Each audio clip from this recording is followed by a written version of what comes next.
Well, guys, after TCU's 37-27 loss to LSU at Cowboys Stadium on Saturday, I'm Alex Apple, joined by Jeremy Clark and Jeremiah Glenn, breaking down what we saw on the field on Saturday. Just wrapped up Gary Patterson and some of the players' comments. We'll talk about that here in just a minute. TCU fails to get a pass rush on Zach Mettenberger today. As a result, Odell Beckham Landry able to pick apart the TCU defense that simply gave Zach Mettenberger too long to throw, and Cam Cameron's offense was able to chew up 36 minutes of game time. Fellas, that's one of the reasons TCU was ultimately not able to get over the hump on this one. Devontae Fields being absent from this game was a big difference. I mean, Gary even mentioned it in the post game. Him not being out there on pass rushes, Mettenberg had literally 4 to 5 seconds to throw on some passes.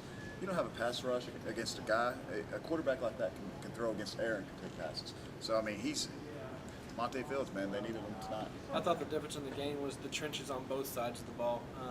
I think TCU's offensive line, they gave good effort, but that's a fierce defensive front, and you saw what LSU was all about tonight. They got a lot of pressure. They needed to bring in Boykin to get his feet, to get out of that pocket a little bit. But the defensive line, like you guys said, they weren't getting enough pressure. You give a guy 4, 5, 6 seconds, I don't care how strong your secondary is, you can't cover for that long. TCU brought in Trayvon Boykin after Casey Paul opened the second half with an interception, trying to force the throw down the sideline, probably trying to get some momentum on TCU's side right off the bat. It wasn't that throw that ultimately led to the change. Gary Patterson said it was due to LSU's defensive front being able to get in the backfield, forcing TCU's quarterback to move his feet. What Gary said, they needed another running back there. Right. They got it, and it did give him a spark. Trayvon looked good, didn't set his feet on some throws that ultimately hurt him. But it definitely gave TCU a spark that they may not have had they not brought Trayvon in there. And for those wondering at home, Gary said Casey's still going to start next week against Southeast Louisiana, so it's not like he lost his job tonight. But as Alex, you said, they just need another running back there. Need a guy that can move his feet a little bit, and they did. I mean, the first couple of drives he came out there, he looked pretty good running the football. And I mean, we all knew he would move the football with his legs, but I think on a couple of those plays, he was trying to become too much of a passer. There was a couple instances where they only had 4 or 5 guys, especially in that last series before they punted on the 4th and 2. I thought there was a couple times Trayvon could have taken off and run and got a few yards to make that drive stay alive. But TCU has a wealth of talent at the receiver position, replacing Josh Boyce. That was evident tonight as TCU liked a go-to guy. Brandon Carter led him in catches 4 for 44 yards tonight. Had a drop, had that crucial fumble on the kickoff return. TCU's receiving corps has yet to match production with their talent. I think that was evident tonight in one of the areas where LSU was simply better than TCU. And I'm not going to point fingers here, but I saw some dropped passes that shouldn't have been dropped. I mean, Boykin couldn't have put that pass to Liston be any better. That's a huge play. That's a 40, 50-yard gain. But yeah, there was no go-to guy. You saw flashes from some guys tonight, but you need that one guy to step up. Where was Ladarius Brown tonight? I mean, did he get open? Ladarius Brown, Cam White, no big plays from those guys tonight. And then not to point fingers, but you got someone to step up. You're getting a pass rush from LSU that's not giving Casey 5, 6 seconds to throw like Mettenberger had. But yeah, they weren't really going down the field. They didn't seem to have the time to go downfield.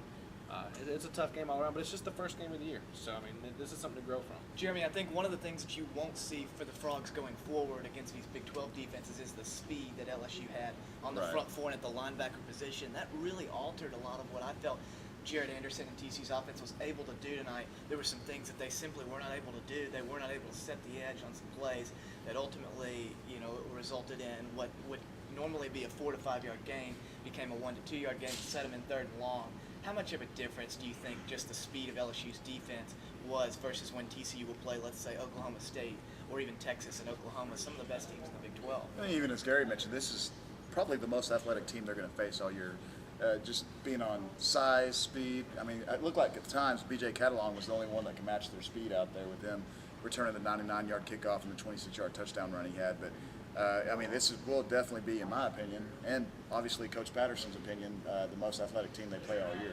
And TCU could take this as really, really difficult, but listening to B.J. talk in the post game, they're not devastated by this loss. They feel like they fought hard, but they're going to learn from this, and I think you're going to see a focused team for the rest of the season. You still got 11 more of these things to go, so a lot of season left. You too. One more thing before we finish this up. Jason Barrett, Chris Hackett recorded their first career sacks tonight. That's the good news. The bad news, the defensive line recorded 0 tonight, was not able to get pressure on Mettenberger.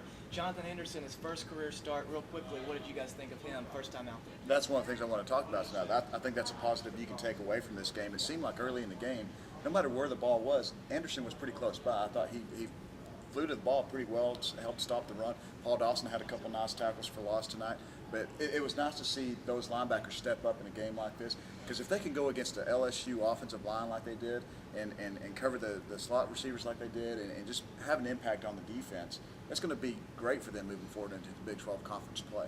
Definitely something to grow on there with the linebackers. And Anderson made some really strong plays early.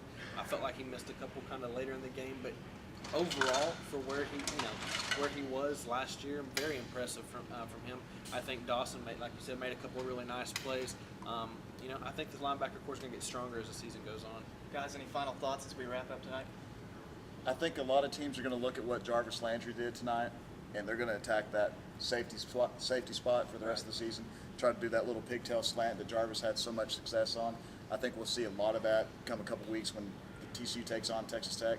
They see that it's a weakness right there in the middle of the defense, and they exploited it all night. LSU did. I mean, it was even Gary mentioned that they knew where the play was going and they could not stop it. And even us in the press box were calling the plays beforehand, and they were still getting success off of it. The last thing I'll say is TCU got beat by the better team tonight. LSU is more physical. They're bigger. They were stronger. They were faster. TCU fought hard. It wasn't in the cards tonight, but I think they will learn from this. That's all. We're wrapping up. TCU's loss 37-27. They fall to LSU tonight. They will play 2 games in the next 12 days, Southeast Louisiana and Texas Tech. Both of those will be exciting games. The home opener is next weekend, Saturday, and then a quick turnaround playing Texas Tech on a Thursday. If you watch the Texas Tech board, the scout board tonight at all, you know that they were watching TCU, and that will be a big one that will flame a lot of passions down there in Lubbock in a few weeks. But for Jeremy Clark, Jeremiah Glenn, I'm Alex Apple. Thanks for watching.